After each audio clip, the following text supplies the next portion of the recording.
Okay, so let's talk about something every founder dreads. You've poured your heart and soul into an invention, filed the patent, and then you get that letter. Rejection. Today, we're diving into what happens next, because a patent rejection isn't the end of the road. It's a strategic crossroads, and the path you choose from here could literally define the future of your company. All right, let's get into it. First off, let's just admit it. This stinks. It's a gut punch. As the source material says, it's frustrating, confusing, and a little personal. And it is.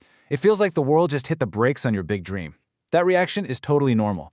But the decision you make in this moment, that can't be emotional. It has to be pure strategy. And that brings you right here, to this fork in the road. Path 1 is your gut reaction. Fight back. Defend your idea. Prove that examiner wrong. Then there's Path 2, which is a much more strategic pivot. These two options couldn't be more different. And for a startup, one is almost always the smarter play. So let's look at Path 1 first, the one that feels the most natural, the appeal. It feels like the right thing to do, to stand up for your work. But you've got to know, this is a fight that comes with some serious and often hidden costs. Now, what's really key to understand here is what an appeal actually is. It's not a negotiation. It's not a chance to improve your application. It is a formal, legal process where your only goal is to prove, in front of a board, that the examiner made a clear error. It's incredibly rigid. You're not there to create, you're there to argue. And this slide right here illustrates the biggest killer for any startup: time. An appeal isn't something that gets sorted out in a few months. We're talking years, multiple years. For a startup, that's an eternity. While you're stuck in this legal limbo, your market is changing, your competitors are shipping product, and all your momentum just grinds to a halt. And it's not just the time. The hidden costs are brutal. Of course, you've got massive legal fees eating up your cash, but the real killer? It's the opportunity cost. An appeal locks your IP into an old snapshot of your tech. It's frozen in time. So every hour and every dollar you spend fighting for yesterday's idea is an hour and a dollar you're not spending on building your company's future. So, if an appeal is this long, expensive, and rigid fight, what's the alternative? Well, let's talk about Path 2. This is the strategic option, the continuation. This is less about fighting a battle and more about winning the war. So, what is a continuation? Think of it like a do-over, but without losing your place in line. You're basically filing a new application that's linked to your original one. This lets you go back, tweak your claims, focus on different parts of your invention, and take another swing at getting it approved. And this is the whole ball game right here. You get to keep your original priority date. That is absolutely everything. That date is your flag in the ground. It proves you were there first, and it protects you from anyone else who came along after you with a similar idea. A continuation lets you adapt without giving up that critical advantage. And this is exactly why the smartest founders see a continuation as way more than just a legal tool. It becomes their IP's secret weapon. It's how you transform a static legal document into a dynamic asset that actually helps you build your business. And that's the fundamental shift in mindset. An appeal is reactive. It forces you to defend the past.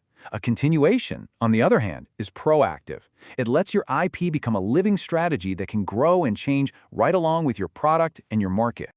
So how does that work in the real world? Well, a few key ways. 1, you can align your IP with where your product is going, protecting features that aren't even out yet. 2, you can adapt to what your competitors are doing, maybe tweaking your claims to build a stronger wall around your tech. And 3, this shows investors that you're thinking strategically about protecting the future value of the company. And man, they love to see that. The source material nails it with this quote. The difference between these two paths really comes down to momentum. The companies that get this just keep moving. They keep innovating. While everyone else is stuck in a legal battle over an old idea, they're already building the next one. And all of this creates real, tangible value for your business. You can see it here. That smart IP strategy leads to more investor confidence, a wider competitive moat, a higher valuation, and more leverage if you ever want to partner or sell. It's not just a legal tactic, it's a value creation engine. Okay, so we've walked down both paths, the long, rigid appeal and the fast, flexible continuation. Now, let's put it all together so you can make the right call for your business. Now, to be fair, an appeal isn't always the wrong move. There is one very specific, very rare scenario where it might make sense. If the patent office made a blatant, undeniable error about the one core piece of technology your entire company is built on. If that's the case, then okay, maybe that fight is worth having. But for almost every other situation, this table makes the choice pretty clear, doesn't it? One is slow and reactive. The other is fast and proactive. One is about defending the past. The other is about building the future. The real choice here is between playing defense and playing offense. And that really brings us to the single most important takeaway from all of this. Choosing a continuation is not giving up. It is not admitting defeat. It's choosing to fight smarter, not just harder. It's about taking all that energy you would have spent in a legal battle and channeling it into building stronger, better protection that actually helps you win in the market. So I'll leave you with this one question to think about. Is your IP strategy just a shield protecting what you've already done, or is it a roadmap for where you're going next?